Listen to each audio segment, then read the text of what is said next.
Welcome to the Advanced Asset Management Advisors first quarter 2024 market commentary review. I'm Bob Baker, president of AAMA, and joining me today is Phil Voelker, AAMA's chief investment officer. Hey, Phil. Hey, Bob. How are you doing? I'm great. And yourself? I'm doing well. Super. Our commentary this quarter is titled Rising Risk. And we'll get into the details of what we mean in terms of the risks that we see out there in the markets today. But before we do that, I'd like to do a quick review of AAMA. At AAMA, we seek to add value through our fundamental discipline that we believe is easy to understand, track, and discuss. Our investment team has a lot of experience with more than 30 years on average, and we draw from a deep well of market knowledge that we've lived through over the last almost 45 years. We also place a premium on being accessible to advisors like you, and also obviously the ones we serve. We're always willing and happy to have a phone call or schedule a meeting to talk about the markets and answer any questions you or your clients might have. Now, let's take a quick look at the market today, and let's first look at forward PE ratios of today and where we've come from. Phil, do you want to give us a little perspective on this chart? Sure. Long-term history suggests that the forward PE averages around 17 times. We have to remember that the forward PE, quote unquote, is looking at the next 12 months of earnings that are expected. And as we know, those things change over time. They could be revised higher or lower. But currently, we're at 20 times earnings. And you can see that back in 2021, we had some even higher numbers pushing 22 during the very low interest rate environment. And that preceded, of course, the down year in 22, where growth stocks were punished pretty severely. And actually, the SPACs and the new issues suffered most in that environment. Interesting. Now let's go one step further and look at yields, both in terms of earnings yield, dividend yields, and basically risk-free treasury bill yields and longer-term treasury bonds. And it's kind of interesting, the relationship of these. They're all pretty much very similar today, with the exception of dividend yields. Any other thoughts on this, Phil? Yes, the stock market, based upon PEs, has been overvalued 10, 12 times in the last 50 years. And each incidence has been unique to some degree, but all overvalued. And to us, the important note here is that this is the first time that the stock market has reached these overleveled values while interest rates have been competitive. So you recall back in 2019, 2021, yields were zero basically on T-bills and 1.25%, 2.25% on treasury bonds. So earnings yields, dividend yields were attractive and attracted a lot of money. But today, it's the first time since the financial crisis that we've had an overvalued stock market and competitive risk-free yields. That's a really good point. Now let's take a moment and look at stimulus and inflation. And in today's environment, we're at some pretty high levels of stimulus within the marketplace. Phil, can you want to add some commentary?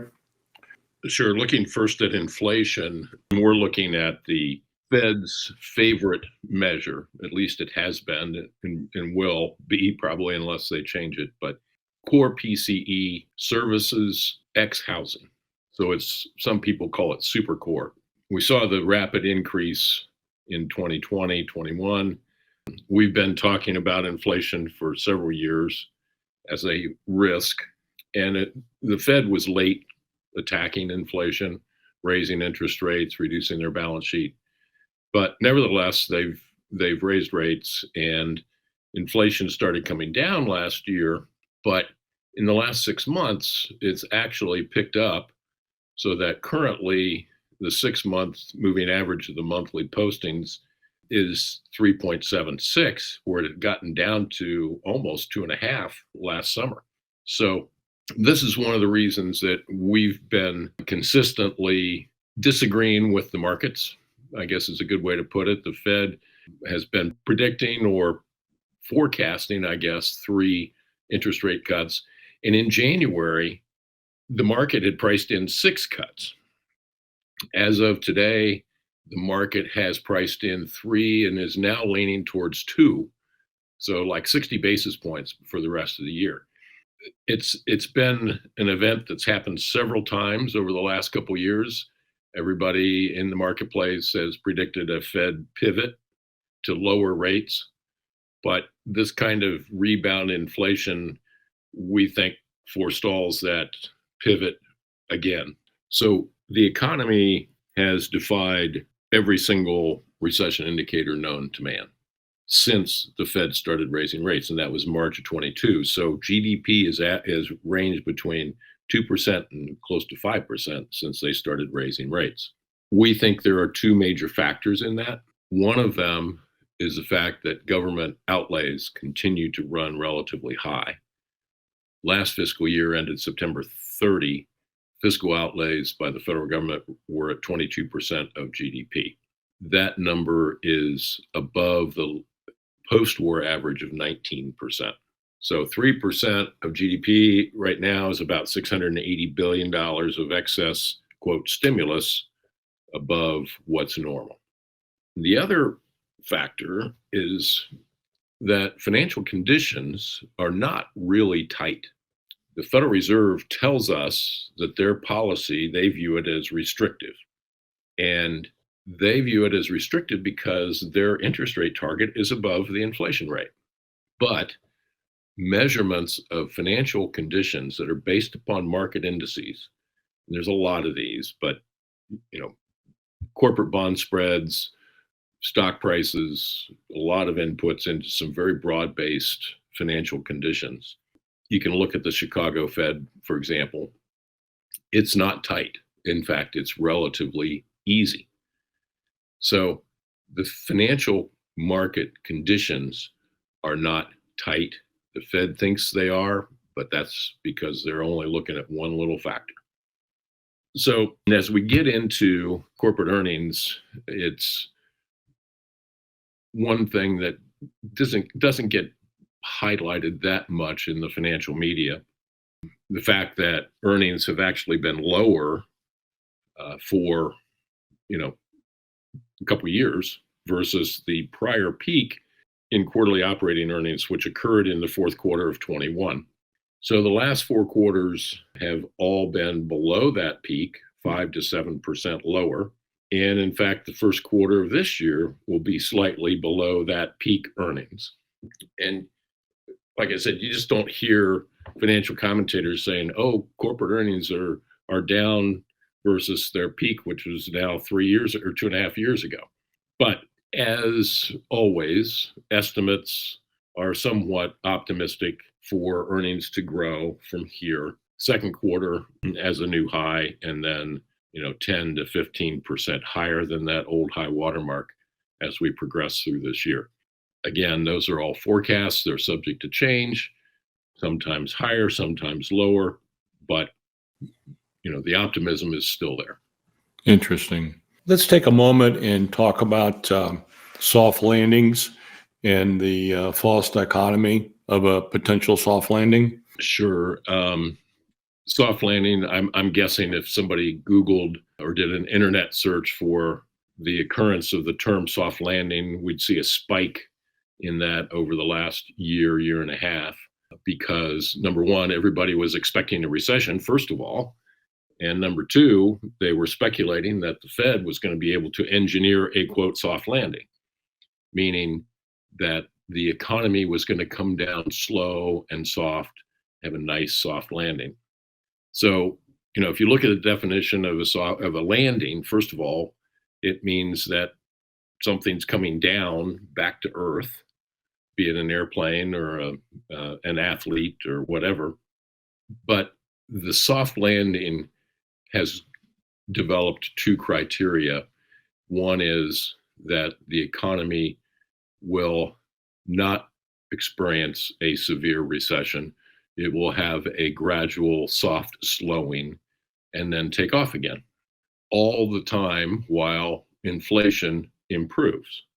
So the Federal Reserve is trying to thread the needle here between reducing inflation, yet without hurting the economy, at least not to a significant degree, so we can see that, quote, soft landing.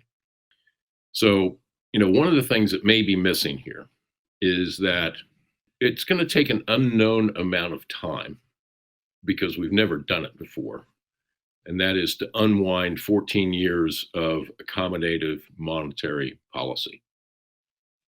Central banks around the world still hold monetary credit balances of 5 to 10 times what the balances were before the financial crisis back in '08. And that's unprecedented. And therefore, it's probably going to take an unprecedented amount of time to unwind that as well. So, to the degree that the Fed's policy is restrictive or becomes restrictive, that's when accidents can happen in the economy, basically focused on leverage situations, be it commercial real estate, be it leveraged investment portfolios, whatever leveraged segment you want to look at, because interest rates are higher, refinancings are occurring gradually over time. And so we're still in that environment where, accidents typically happen during periods of Fed tightening. So I guess our conclusion has been and continues to be, until the landings materializes and inflation's under control, we believe a less aggressive exposure to the stock market is warranted. Do you want to review where we are today, Phil? In the last week of the quarter, we reduced our equity exposure in our strategic balanced or balanced portfolios, those where we have the mandate to adjust the equity exposure between 40 and 80% of the value. We reduced that equity exposure from 60% down to 50%. So we're below neutral now by 10 percentage points and 10 percentage points above the lowest level that we can reach. So reading between the lines, we think that it is appropriate for conservative investors or balanced investors to be less exposed to the stock market, not to a minimum, but not as high as the average, and certainly not as high as a maximum. At 50, in the range of 40 to 80, we're 10% above the minimum. And our portfolios also reflect the rising risks in the stock market. We're focused on large cap companies, tilted towards defensive sectors, while still maintaining some exposure to growth. But our emphasis on earnings and balance sheet quality. It's important to have a strong balance sheet with low levels of debt, because debt refinancings are a continuing function as we go forward at higher rates. In the bond portfolios, we have been in short-term, high quality, meaning 1 to 3 year treasury type positions for several years. And we have been in that position because, first of all, we had anticipated rising interest rates well before the Fed had started raising rates. And we're not sure yet that they're done. So the risk of owning long-term fixed income securities, which a lot of investors experienced the bad side of that in 2022, and part of 23, we've insulated our fixed income portfolios from a lot of that volatility. It's been dramatically lower volatility than your typical intermediate to long-term bond portfolio. Well, I think that covers our commentary for the first quarter. Phil and I would like to thank you for listening today.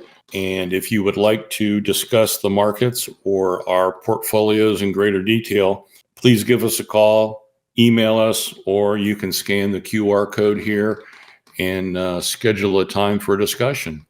Until our next commentary, thank you.